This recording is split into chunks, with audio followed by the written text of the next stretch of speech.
This is the Pit Guard, the Tanner's Boy. Pit Guard is intended to be a series. So far I've only written this one. Currently writing something else at the moment, but the next book after that I intend to write will be another one of these. This book was a bit of a bittersweet experience. I really enjoyed the process of writing this. It's been received rather well, but the lead up to writing this has been a bit of a difficult path, and so this one's probably the one book that's probably closest to my heart. Before I wrote or I started planning for or plotting, and I'm not much of a plotter, I'm more of a spare of the moment, in the mood sort of writer. I let my writing happen as I'm writing. But this one I sat down to plan because I had a conversation with my dad at one point, and he admitted that he likes stories with dragons and sword fighting and things, those sorts of things. And so I had given him a copy of all my books up to that point, and then sat down and started plotting this story. And then I started writing this story, and as I was writing it, my father passed away, so he never got to see what this book was about. And I had him in mind when I started working on this. And there is a bit of it's not really a father and son sort of story, it's more of a mentor and apprentice story, a bit of a journey set in a fantasy genre. And it took a long time to write it, and I was kind of upset, but felt that I had to press on after the passing of my father, and so I dedicated it to him in the end.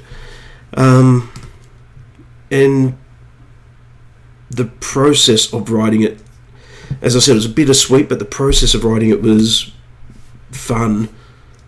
While I was going through all of this sort of stuff, writing is my escape, and so writing this and the way that I approached writing, which was different to previous books, I found really enjoyable. I've used Scrivener in the past for writing my manuscripts, but this time I'd actually sat down and plotted out a beginning, plotted out an end, some dot points in between, with the hope that my characters would link the dots and join them together. But as always with my writing, my characters take me off on tangents to the left and the right along the way. But eventually I got to the end, and after I finished writing in Scrivener, where I did a lot of character development for the book, because there's quite a few characters in this one, and the book is about relationships more than the action, even though there's a lot of action and there's a lot of violence. The book is basically about relationships and the developing of relationships. A lot of twists in the plot as well, and when I finished writing the manuscript, I then dropped it into something called Pro Writing Aid to help me with my grammar and sentence structure, because it took a long time to write. I was going through a tough time, and I thought, I'm definitely going to miss something here.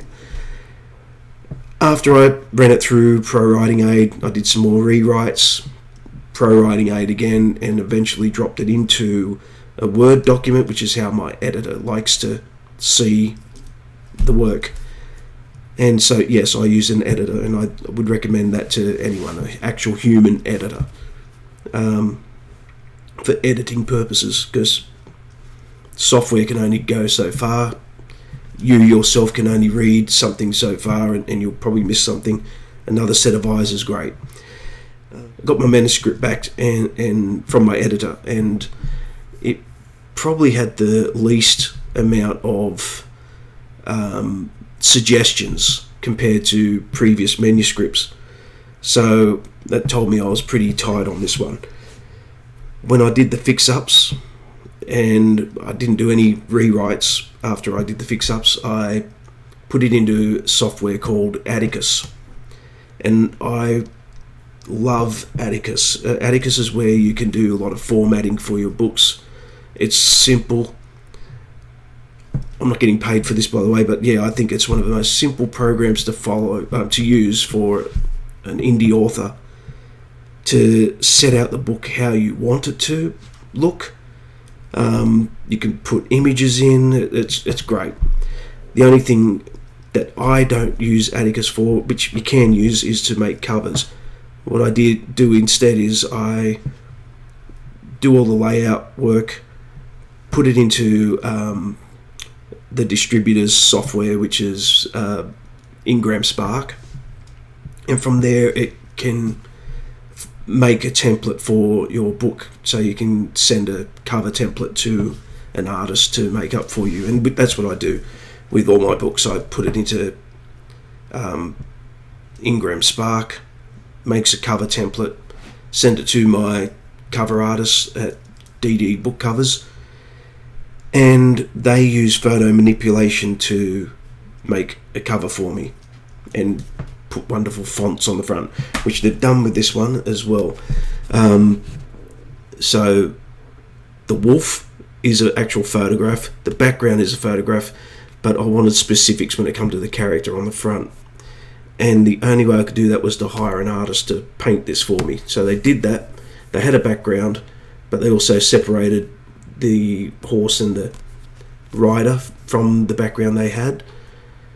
I sent that to my cover artist, and they put it on here and made it look like it was one continuous painting all the way around, and I think they did a fantastic job.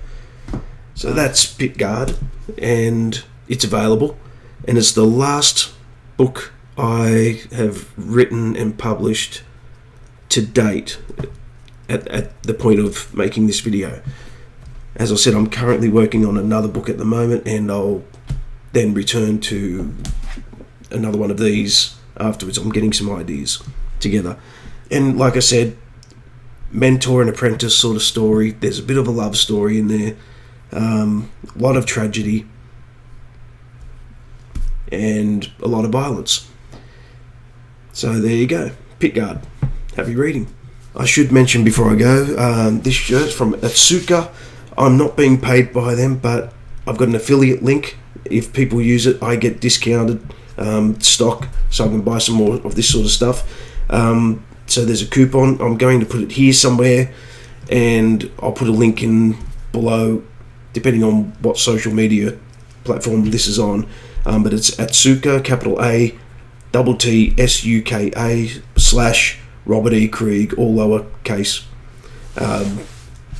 25% off. Have fun.